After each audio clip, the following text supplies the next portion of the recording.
Yajjaffe gy'aviira n'abatuukirivu bonna abaali bakusanyume bwedda bonna nga tuyita mu mwana wo Yesu Kristo.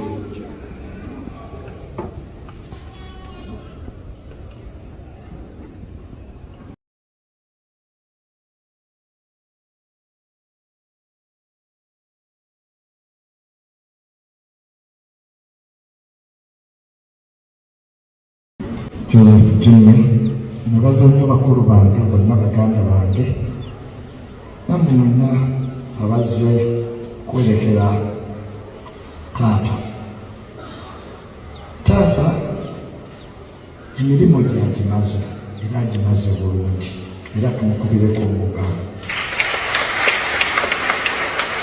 era ffe tukkiriza taata ali mu ggulu era tufunye malayika engalo etulwanirira. Nibaza nnyo bonna, nibaza nnyo omuntu w'enjawulo otuleseeyo General Sale Musabe abadde wankiise nnyo omulamu bwa taata.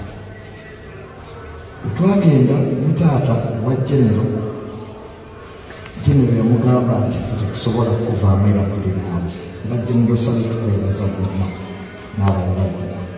Taata Mukama mwoyo gwo omuze.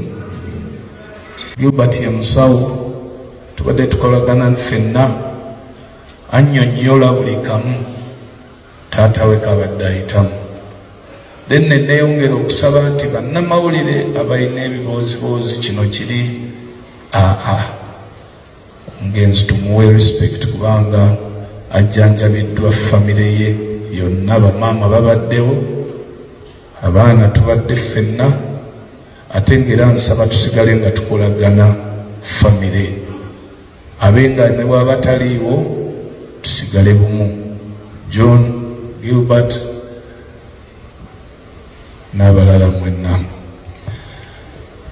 Kansabe nkomaawo Kazindaalo Mukaddizo omukulu, naye nga sinnaba obubaka obusembayo obuvudde mu maka gange ewange n'omukyala, era tubasaasira nnyo.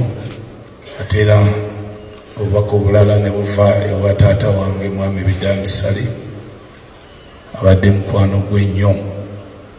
Ku luno tasobodde genda mu ddwaliro nga guli omulundi ogwasooka, yali mulwadde naye n'agenda.